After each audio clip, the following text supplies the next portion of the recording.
আসসালামু আলাইকুম ওয়া রাহমাতুল্লাহি ওয়া বারাকাতুহু। প্রিয় দর্শক, কেমন আছেন? আশা করছি আল্লাহ তাআলা আপনাদেরকে ভালো রেখেছেন এবং আমিও আলহামদুলিল্লাহ আপনাদের দোয়ায় ভালো আছি। আজকে একটি বিষয় নিয়ে আপনাদের সাথে কেন আলোচনা করব না সেই বিষয়ে আমি খুব চিন্তিত ছিলাম। যাই হোক, আজকের মূল বিষয়বস্তুটি হচ্ছে, আপনারা অনেকেই আমাকে জিজ্ঞেস করেন বা বলে থাকেন যে আমাদেরকে যারা বান্টনা করে বা তাবিজ বান্টনা, কুফরি কালাম অথবা জিন চালান করে, এই জিন চালানোর মাধ্যমে আমরা খুব কষ্ট পাই, পরিবার নিয়ে কষ্ট পাই, শারীরিক নিয়ে কষ্ট পাই, আইনতির দিক দিয়ে কষ্ট পাই, চলাফেরার দিক দিয়ে কষ্ট পাই, সর্বদা কষ্ট ভোগ করতেই থাকি। সেটা শারীরিক, মানসিক, পারিবারিক, আইনতি ইত্যাদি আর কি। তো এর পরবর্তীতে আপনারা আমাদেরকে একটা প্রশ্ন করে থাকেন যে এই কাজগুলো যে দিক থেকে আসে, যে বা যাহারা কাজগুলো করে থাকে, এই কাজগুলো তাদের দিকে পুনরায় সেটা কিভাবে ফেরত দেওয়া যায়, অর্থাৎ এই কাজটা যারা করবে তারাই যেন এই কাজের ফল ভোগ করে, আমরা যেন এই সমস্ত কাজ থেকে নিরাপদ থাকি, এটার কোনো উপায় আছে কিনা। আর এ বিষয়ে আসলে মূল বিষয়বস্তু যেটা, সেটা হচ্ছে, যখনই আপনারা কোনো বান্টনা থেকে মুক্ত থাকতে চাইবেন, অথবা যারা বান্টনা করতেছে, যারা জিন চালান দিচ্ছে, যারা আপনাদের জন্য কুফরি কালাম কাজ করতেছে, যারা আপনারা কষ্ট পান, এরা মূলত বেশিরভাগ সময় নিজের পরিচিতদের মানুষের মাধ্যমে এগুলো করে থাকে। তো সেক্ষেত্রে আপনারা যদি চান যে এই বান্টনাগুলো তাদের দিকে রিমুভ হয়ে যাবে, বান্টনাগুলো যেদিক থেকে আসছে সেদিকে ফেরত চলে যাবে, সেক্ষেত্রে আপনাদেরকে একটি আমল খুব গুরুত্বপূর্ণ সহায়তা করবে। আপনারা প্রত্যেক দিন এশারের নামাজের পরবর্তীতে, প্রত্যেক দিন এশারের ফরজ নামাজের পরবর্তীতে আপনারা নামাজের বিছানায় বসা অবস্থায় একটি কোরআনের আয়াত পাঠ করবেন বারবার। প্রত্যেক এশারের নামাজের পরে নামাজের বিছানায় বসে কোরআনের এই আয়াতটি পাঠ করবেন মিনিমাম 3 বার, সর্বনিম্ন 3 বার। 3 বার এই আয়াতটি পাঠ করে আপনারা শরীরে, গোটা শরীরে ফুঁক দিয়ে দিবেন। ফুঁক দিয়ে দেওয়ার পরবর্তীতে আয়াতুল কুরসি পড়বেন এবং সাইরকুল পড়বেন। আগে পরে অবশ্যই দরুদ শরীফ পড়বেন ইনশাআল্লাহ। তো সেই আয়াতটি হলো কোরআনের একটি আয়াত। আর আমি এখন যে আমলটি বলতেছি এটি পরিপূর্ণ কোরআনের আমল এবং ইসলামিক শরিয়া মোতাবেক। এখানে ইসলামিক শরিয়ার বাহিরে কোনো কিছু নেই।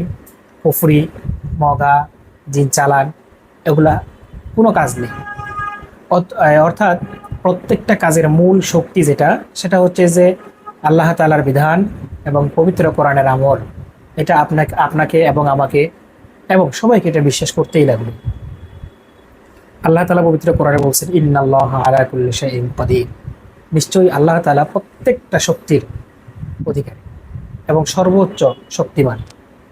অতএব এটার উপর বিশ্বাস রেখে আপনারা এই আমলটি করবেন ইনশাআল্লাহ। আল্লাহ তাআলা আপনাদেরকে দুশ্মনের দুশ্মনী থেকে, বান্টনা থেকে, জিন চালান থেকে, কুফরি কালাম তাবিজ থেকে হেফাজত করবেন।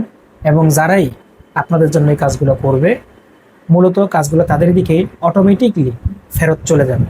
সেক্ষেত্রে আপনাদেরকে যে কাজটা করতে হবে সেটি এশারের নামাজের পরে নামাজের বিছানায় বসা অবস্থায়, পুরুষ মানুষ যারা মসজিদে নামাজ পড়েন তারা সেখানেও আমলটি করতে পারেন, অথবা যদি বাড়িতে নামাজ পড়েন সেখানেও আমলটি করতে পারেন। আর যারা মা বোনেরা আছেন, মহিলা মানুষ আছেন, তারা তো অবশ্যই বাড়িতেই নামাজ আদায় করবেন, অথবা কোনো আত্মীয় স্বজনের বাড়িতে গেলে সেখানে অবশ্যই আপনারা এই আমলটি করতে পারেন।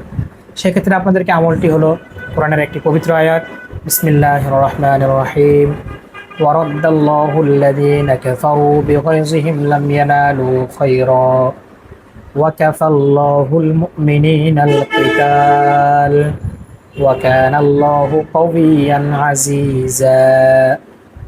আমি আবার বলছি, বিসমিল্লাহির রহমানির রহিম, ورد الله الذين كفروا بغيظهم لم ينالوا خيرا وكفى الله المؤمنين القتال وكان الله قويا عزيزا।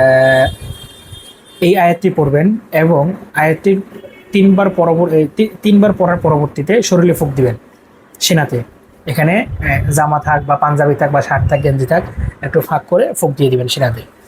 এর পরবর্তী যেটা করবেন সেটা আয়াতুল কুরসি পড়বেন, বিসমিল্লাহির রহমানির রহিম, আল্লাহু লা ইলাহা ইল্লাহু আল হাইয়ুল কাইয়ুম লা তাখুযুহু সিনাতুন ওয়ালা নাওম লাহু মা ফিস সামাওয়াতি ওয়া মা ফিল আরদ মান যাল্লাযী ইয়াশফাউ ইনদাহু ইল্লা বিইذনিহি ইয়ালামু মা বাইনা আইদিহিম ওয়া মা খালফাহুম ولا يحيطون بشيء من علمه إلا بما شاء وسع كرسيه السماوات والأرض ولا يؤوده حفظهما وهو العلي العظيم এর পরবর্তীতে আপনারা যখন আয়াতুল কুরসি শেষ করে ফেলবেন, শেষ করে সিনাতে ফুঁক দিয়ে দিবেন। পরবর্তী যে কাজটা করবেন সেটা হচ্ছে আপনারা চার কুল অর্থাৎ সূরা ইখলাস, কুল হুয়াল্লাহু আহাদ, সূরা কাফিরুন, কুল ইয়া আইয়ুহাল কাফিরুন, সূরা ফালাক, কুল আউযু বিরাব্বিল ফালাক, সূরা নাস, কুল আউযু বিরাব্বিন নাস। এই চারটি সূরা একসাথে পড়বেন। সূরাগুলো পড়ার পরবর্তীতে আপনারা সিনায় ফুঁক দিয়ে দিবেন। ইনশাআল্লাহ আপনারা দুশ্মনের থেকে হেফাজত থাকবেন এবং তারা যে সমস্ত কাজগুলো আপনাদের জন্য করবে সেটা যত শক্তিশালী কাজেই হোক না কেন, বান্টনা কুফরি কালাম হোক, মগা শ্যামি ইত্যাদি আরো অনেক ধরনের কাজ আছে, সবগুলো কাজ যত ধরনের কাজগুলো আপনাদের জন্য আসুক না কেন, এগুলো যেদিক থেকে আসবে ইনশাআল্লাহ আল্লাহ তাআলা তার নিজ কুদরতি হাতে সেগুলো আবার সেদিকে ফেরত দিয়ে দিবে। অর্থাৎ দুশ্মনের অনিষ্ট থেকে ইনশাআল্লাহ আপনি এবং আপনার পরিবার অবশ্যই সেফটি থাকবেন এবং আল্লাহ তাআলা আপনাদেরকে সুস্থ রাখবে। এই কামনায় বিদায় নিচ্ছি।